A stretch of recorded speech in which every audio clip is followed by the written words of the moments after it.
समाज सिबियारि टिकादार असिन्द नार्जारि, लजित ब्रह्म आरो लैथो लाहारिमोननि हानजाया खालामी ब्रह्मनि नखराव खौरां लाफैनानै एडमिशन आरो बिजाब बायनो आरो बिथांमोना फैगौ सेकेन्ड इयारनि एडमिशनखौबो होनो थाखाय थांखि लायो। कक्राझार जिल्ला दतमा ओनसोलनि एन्टिबिलि गामिनि थागिबि बिफा रुंसारि फुंखा ब्रह्म आरो बिमा रिमला ब्रह्मनि फिसाजो खालामी ब्रह्म जोबोद दुखु खस्थनि गेजेरजों फरायना थुक्राझार जेडी उइलियाम इंलिश मिडियाम स्कुलनिफ्राय उन्दै समनिफ्रायनो फरायनायाव BBCA थुक्राझारनि हेफाजाबाव इं 2022 मायथाइनि मेट्रिकनि आनजादाव 92.17% जौखोन्दो लानानै सेथि थाखोआव उथ्रिसार जानो हादोंमोन।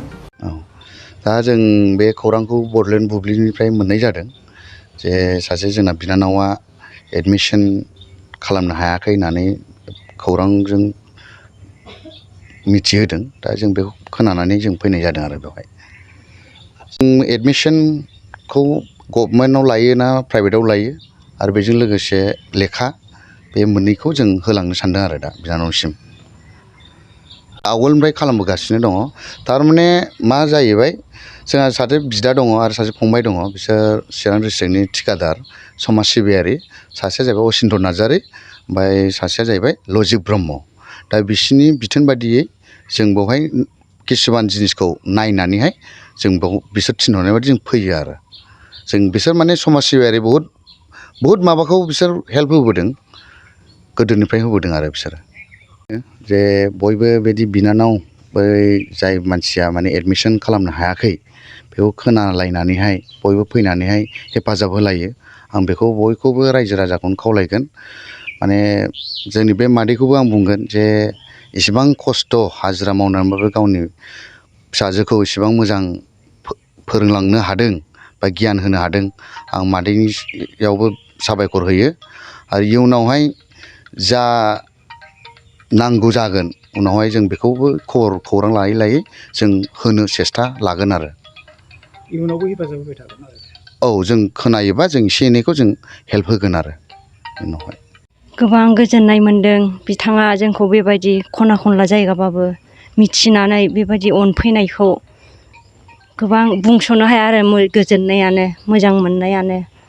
इसोरा बेखौ बेबायदिनो बोर होबाय थाथों, बियो जेन जेरावबो बेबायदि नागिर मानसिफोरखौ अनसुंथाइ होबाय थानो हायो बिनि थाखाय। आं आंनि फिसानि सायाव गोबां फोथायनाय दङ, मानोना आंनि फिसाया गुबुनफोरबादि नङा आरो जेनेबा सब खोथाखौनो उन्दैनिफ्रायनो मानिबोजोबखायो बिमानि। ओमफ्राय बिदिनो फरायनायावबो गाव नाजालांबाय थागोन होननानै आं सानो आरो बियो जेखौ होनो बेखौनो मानिजोबखायो आरो फरायनायावबो दुरबलथा नंखाया, गोसो होनानै फरायखायो। मानोना गैयियावसो एसे दुखु जाफायो आरो बिमाजोंहाय। बियो साइन्सआव फरायग्रोनो सानदों दा फार्स्ट इयार सेकेन्ड इयारखौहाय, बिनि उनाव गाव इन्जिनियार फरायलांनो सानदों आरो। नोंथाङा सरखारि साख्रि नागिरदोंना? नोंथांनि थाखाय मोनसे गोजोनथाव खौरां। नोंथांनि थाखाय दं एडुकेट पइन्ट, जेराव नोंथाङा सोलोंथाइ लानायनि गेजेरजों सरखारि साख्रिनि गुबुन गुबुन रोखोमनि गोब्राब आनजादफोरखौ उथ्रिसारनो हागोन आरो गावनि आथिङाव गसंथानो हागोन।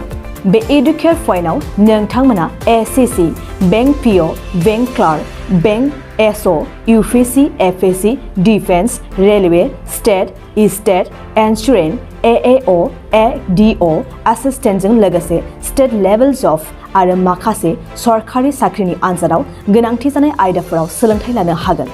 मख'नो गोनांदि बे सोलोंसालियाव साख्रिनिल' नङा, बेयाव MBA आरो सैनिक स्कुल बायदियाव एडमिशननि थाखाय एन्ट्रेन्स होनो थाखायबो सोलोंथाइ लानो हागोन। बे सोलोंसालियाव गाहाम थाखो खथानि सुबिदा दं आरो सम मथे नोंथांनि सोलोंथाइखौ बे सोलोंसालियाव होनाय जागोन। बेखौबो मिथिनांगोन दि बे एडुकेट पइन्टआव सोलोंथाइ लानानै बावैसो 2021-22 मायथाइनि SSC GDनि आनजादाव गासै 11 सा सोलोंसाफोरा उथ्रिसारनो हादों। बारा नङा, गासै 15,000 रांजोंनो नोंथाङा बे सोलोंसालियाव 6 दानसिम सोलोंथाइखौ लानो हागोन। बे सोलोंसालिया क'क्राझार, बरपेटा र'ड, गलपारा आरो बङाइगावआवबो दं। क'क्राझाराव सोलोंथाइ लानो गोसो गुदुं जानाय सुबुंफोरा 7002026 133 9101 536360 70020262133 91015363660